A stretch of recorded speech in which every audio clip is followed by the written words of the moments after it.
জাতীয় নাগরিক পার্টি এবং গণতান্ত্রিক ছাত্র সংসদের শীর্ষ নেতাদের সাথে বেসরকারি বিশ্ববিদ্যালয়ের শিক্ষার্থীদের সাম্প্রতিক উত্তেজনাপূর্ণ সম্পর্কের কথা দেশের সকল রাজনীতি সচেতন মানুষের অবগত।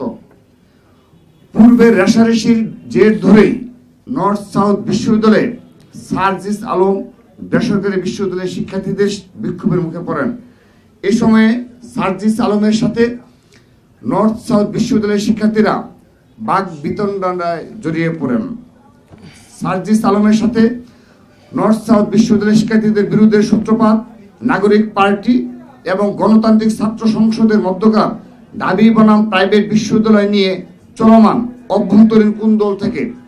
কিন্তু দুঃখজনকভাবে সার্জিস আলম এই ঘটনাকে রাজনৈতিক রূপ দেওয়ার জন্য ছাত্রদলকে দায়ী করে ফেসবুকে পোস্ট করেন।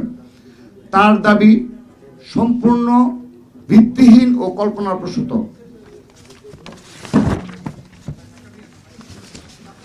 সার্জিস আলম তার পোস্টে নর্থ সাউথ বিশ্ববিদ্যালয়ের শিক্ষার্থীদের সন্ত্রাসী, দুষ্কৃতিকারী এবং টুকাই হিসাবে উল্লেখ করে নর্থ সাউথ বিশ্ববিদ্যালয় সহ দেশের সকল শিক্ষা প্রতিষ্ঠানের শিক্ষার্থীদের অপমান করেছেন। আমরা তার এই উদ্ধতপূর্ণ ও বিদ্বেষমূলক বক্তব্যের তীব্র নিন্দা জানাই। সার্জিস আলমের বক্তব্যে জুলাই আগস্টের গণ অভ্যুত্থানে বেসরকারি বিশ্ববিদ্যালয়ের শিক্ষার্থীদের নজিরবিহীন ত্যাগকে মর্যাদা হানি করা হয়েছে। আমরা তার এই বক্তব্য প্রত্যাহার করার দাবি জানাচ্ছি। উল্লেখ্য, ঘটনাস্থলে বাংলাদেশ জাতীয়তাবাদী ছাত্রদলের কোনো সাংগঠনিক কার্যক্রম ছিল না সেদিন। নর্থ সাউথ বিশ্ববিদ্যালয়ের ছাত্রদলের নেতাকর্মীরাও ঘটনাস্থলে ছিল না। সার্জিস আলমের সাথে ছাত্রদলের কোনো বিরোধ হয়নি। তবে উল্টো সার্জিস আলমের শোডাউনে নিষিদ্ধ ঘোষিত ছাত্রলীগের চিহ্নিত সন্ত্রাসী এবং জুলাই আগস্টের গণহত্যার আসামিদেরকে দেখা গেছে। এভাবে জাতীয় নাগরিক পার্টি ও তাদের ছাত্র সংগঠনে নিষিদ্ধ ছাত্রলীগের পুনর্বাসন নেতাকর্মীদের পুনর্বাসন হচ্ছে।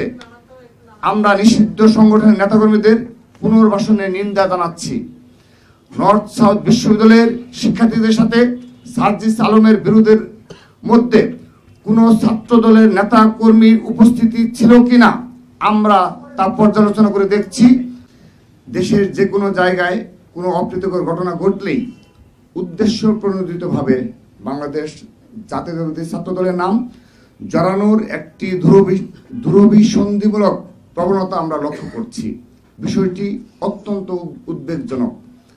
নর্থ সাউথ বিশ্ববিদ্যালয়ে সংঘটিত ঘটনার প্রকৃত বৃত্তান্ত এই যে বুধবার রাত 10টার পরে সার্জিস আলম তার কর্মী সমর্থকদের নিয়ে বসুন্ধরা এলাকার ঘাটপাড় থেকে নর্থ সাউথ বিশ্ববিদ্যালয়ের 8 নম্বর গেটের দিকে আসেন। এই সময়ে 8 নম্বর গেটে নর্থ সাউথ বিশ্ববিদ্যালয়ের শিক্ষার্থীরা আড্ডারত ছিলেন।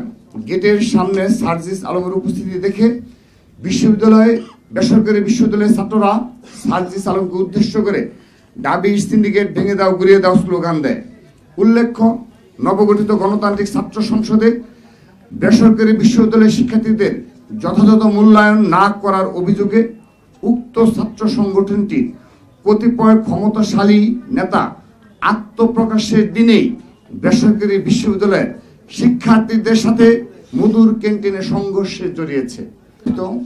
অপ্রীতিকর ঘটনায় জাতীয় নাগরিক পার্টির নেতা সার্জিস আলম কর্তৃক ছাত্রদলের উপর দোষ চাপানোর নিন্দা ও প্রতিবাদ। গত 5 মার্চ 2025 তারিখে জাতীয় নাগরিক পার্টির নেতা জনাব সার্জিস আলমের সাথে বেসরকারি বিশ্ববিদ্যালয়ের সাধারণ শিক্ষার্থীদের মধ্যে একটি অনাকাঙ্ক্ষিত ও অপ্রীতিকর ঘটনা ঘটেছে।